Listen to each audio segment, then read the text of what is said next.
Hello friends, welcome to all. This is SK programming tutorials in Telugu. Friends, ఈరోజు మనం declaration of variables మరియు initialization of variables గురించి తెలుసుకుందాం. అంటే డిక్లరేషన్ అండ్ ఇనిషియలైజేషన్ గురించి తెలుసుకుందాం. వేరియబుల్స్లో ముందుగా డిక్లరేషన్. ఫ్రెండ్స్, డిక్లరేషన్ అంటే ఏం లేదు ఫ్రెండ్స్, నేను చదువుతాను, వినండి. The declaration of variables is nothing but the declaring the variable names by giving respective data types. The declaration has two types. It tells the compiler what the variable is, and it specifies what type of data it holds. The variable should be declared in this way. That is data type, and we need to give variable name, and then up to how many variables we have, and it should be ended with a semicolon. That's all. In this way, we need to declare, friends. It's nothing but in Telugu, friends, we can say that మనకు ముఖ్యంగా declaration అంటే ఏమీ లేదు friends, వేరియబుల్ను declare చేయడం.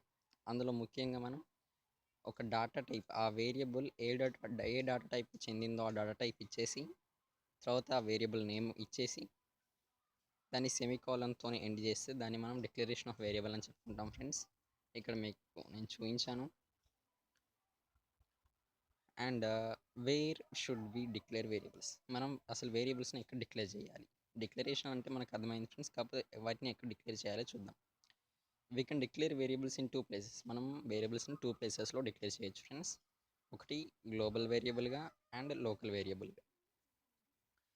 Here these two variables can be declared at different times in places in the program. ఈ రెండు variables అనేటివి డిఫరెంట్ ప్లేసెస్లో అండ్ డిఫరెంట్ టైమ్స్లో మనం డిక్లేర్ చేయొచ్చు. ముందుగా గ్లోబల్ వేరియబుల్స్. గ్లోబల్ వేరియబుల్స్ అంటే ఏమి లేవు ఫ్రెండ్స్, ఇప్పటివరకు మనం నేర్చుకుని ఉన్నాం. గ్లోబల్ డిక్లరేషన్ సెక్షన్ అని సి ప్రోగ్రామ్ స్ట్రక్చర్లో మనకు గ్లోబల్ డిక్లరేషన్ సెక్షన్ ఒకటి ఉంది. దాంట్లో డిక్లేర్ చేసే వేరియబుల్స్ని మనం గ్లోబల్ వేరియబుల్స్ అని చెప్పుకుంటాం. ఒకవేళ వేరియబుల్స్ కానీ గ్లోబల్ డిక్లరేషన్ సెక్షన్లో డిక్లేర్ చేస్తే అవి గ్లోబల్ డిక్లరేషన్ వేరియబుల్స్ అవుతాయి. నేను డెఫినేషన్ చదువుతున్నా ఫ్రెండ్స్, వినండి. These variables should be declared above the main function. It's nothing but just I'm giving a clue, friends. That's it's అంటే ఏమి లేదు ఫ్రెండ్స్, మనకు గ్లోబల్ వేరియబుల్స్ అనేటివి మెయిన్ ఫంక్షన్ మీదనే డిక్లేర్ చేయాలి. అంటే మనకు లైబ్రరీ ఫైల్స్ కంటే కింద, మెయిన్ ఫంక్షన్ కంటే మీద మనం డిక్లేర్ చేయాలి. అలా అయితేనే అవి గ్లోబల్ వేరియబుల్స్ అవుతాయి ఫ్రెండ్స్. అలాగే ఈ వేరియబుల్స్ అనేటివి మనకు మెయిన్ లూప్ బయటే ఉండాలి, కానీ విత్ ఇన్ లూప్ ఉండదు ఫ్రెండ్స్. ఇక్కడ మీకు ఎగ్జాంపుల్ ఇచ్చాను ఫ్రెండ్స్, ఒక సింపుల్ ప్రోగ్రామ్ స్నిపెట్ కూడా ఇచ్చాను. హ్యాష్ ఇంక్లూడ్ stdio.h, ఇది library file friends. And next yellow కలర్లో ఇచ్చాను, అదే ఇంట్ ఏ. ఇంట్ అనేది డేటా టైప్ ఫ్రెండ్స్, అండ్ ఏ అనేది వేరియబుల్ నేమ్. అండ్ నేను ఇక్కడ సెమీకోలన్ కూడా ఇచ్చాను. ఇదేంటంటే మనకు ఎల్లో కలర్లో కనిపిస్తుంది. ఆ ఎల్లో కలర్ది ఏంటంటే global declared variable. It's nothing but here the variable is a. ఇక్కడ వేరియబుల్ అనేది ఏ ఫ్రెండ్స్, వేరేస్ ఇంట్ అనేది డేటా టైప్ మనకు. నెక్స్ట్ వాయిడ్ మెయిన్, ఇది మెయిన్ ఫంక్షన్ ఫ్రెండ్స్. ఇది డాటర్ లైన్స్ మనకు స్టేట్మెంట్స్ అని చెప్పుకోవచ్చు. లోకల్ వేరియబుల్స్ అంటే ఏమీ లేవు ఫ్రెండ్స్, మనం ఇప్పటివరకు నేర్చుకున్నాం లోకల్ డిక్లరేషన్ సెక్షన్ అని. లోకల్ డిక్లరేషన్ సెక్షన్ అంటే ఏమి లేదు ఫ్రెండ్స్, విత్ ఇన్ మెయిన్ లూప్లో ఉంటుంది లోకల్ డిక్లరేషన్ సెక్షన్. ఇందులో కానీ మనం వేరియబుల్ డిక్లేర్ చేస్తే అది లోకల్ వేరియబుల్ డిక్లరేషన్ సెక్షన్గా మారుతుంది. ఆ వేరియబుల్స్ని మనం లోకల్ వేరియబుల్స్గా చెప్పుకుంటాం. ఇక్కడ మనం చెప్పుకోవాల్సింది ఏంటంటే ఇది మెయిన్ ఫంక్షన్ లోపే ఉంటుంది, అవుట్ ఆఫ్ లూప్ అయితే ఉండదు. ఇది with in the loop only. Example ఇచ్చాను friends, small snippet. Hash include stdio.h, ఇది library files friends. And void main function. ఇంటి సేమ్ డాటా టైప్ను, సేమ్ వేరియబుల్ని కూడా ఇచ్చాను, మీరు చూసుకోవచ్చు. ఇక్కడ ఇంట్ అనేది డేటా టైప్, అనేది వేరియబుల్, అండ్ సెమీకోలన్తో చేశాను friends. Next after this we have statements at that place. In global declaration section మనకు వాయిడ్ మెయిన్ తర్వాత స్టేట్మెంట్స్ ఉన్నాయి. Whereas in local variables after declaring local variable మనకు స్టేట్మెంట్స్ ఉన్నాయి. ఇది తేడా ఫ్రెండ్స్ ఈ రెండింటికి. ఇనిషియలైజేషన్ ఆఫ్ వేరియబుల్స్ అంటే ఏమి లేదు ఫ్రెండ్స్, మనకు సింపుల్గా ఇనిషియలైజింగ్ అంటే మనకు assigning values friends. That's all. వాల్యూస్ను వేరియబుల్స్కి అసైన్ చేయడమే ఇనిషియలైజేషన్ అని చెప్పుకోవచ్చు ఫ్రెండ్స్. నేను ఇక్కడ డెఫినేషన్ చదువుతాను, చూడండి ఫ్రెండ్స్.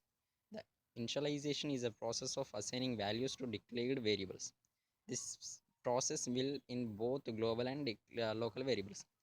ఇక్కడ మనకు ఇనిషియలైజేషన్ అంటే ఏం లేదు ఫ్రెండ్స్, వాల్యూస్ని అసైన్ చేయడమే ఇనిషియలైజేషన్. అవి వేరియబుల్స్కు మనం డిక్లేర్డ్ వేరియబుల్స్కే చేస్తూ ఉంటాం. అండ్ ఈ ప్రాసెస్ గ్లోబల్ వేరియబుల్స్కు లోకల్ వేరియబుల్స్కు చేయాలి friends. This process is done by an assignment operator. మనం ఇంకా ఆపరేటర్స్ గురించి నేర్చుకోలేదు ఫ్రెండ్స్, కాకపోతే ఇది అసైన్మెంట్ ఆపరేటర్తోని. అసైన్మెంట్ ఆపరేటర్ అంటే ఏం లేదు friends, is it equal to మనకు సింబల్ ఉంది కదా, అది ఆ సింబలే ఫ్రెండ్స్. ఇక్కడ మీకు ఇచ్చాను, just it is a snippet like that is sir friends. ఇక్కడ ఇది డాటా టైప్,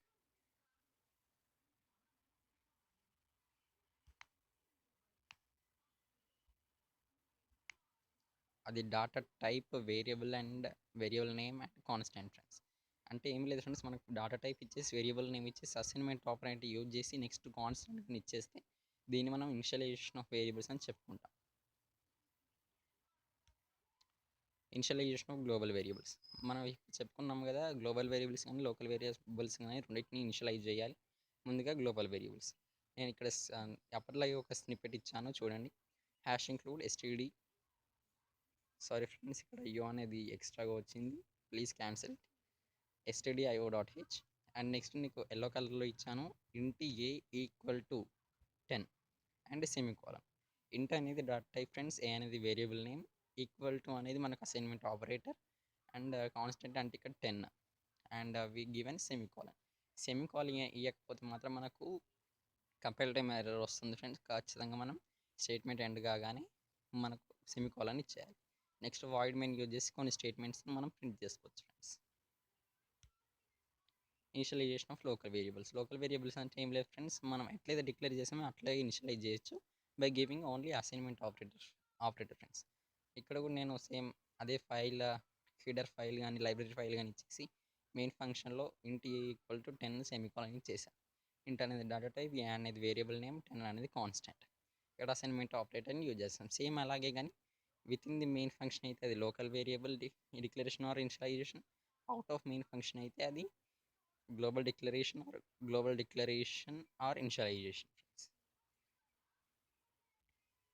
ఇన్స్ట్రక్షన్స్ ఇక్కడ చిన్న నోట్ చేసుకోండి ఫ్రెండ్స్ మీరు. In both declaration and initialization, declaration and initialization మనం స్టేట్మెంట్ కంప్లీట్ కాగానే మనం సెమీకాల్ ఇచ్చేయాలి ఫ్రెండ్స్. ఒకవేళ సెమీకాలన్ కానీ ఇవ్వకపోతే మనకు స్టేట్మెంట్ ఎండ్ కానట్టు, అంటే something to be return at that place. అప్పుడు ఆ టైంలో మనం కంపైల్ చేయాలనుకున్నా కానీ మనకు కంపైల్ టైం ఎర్రర్ వస్తుంది.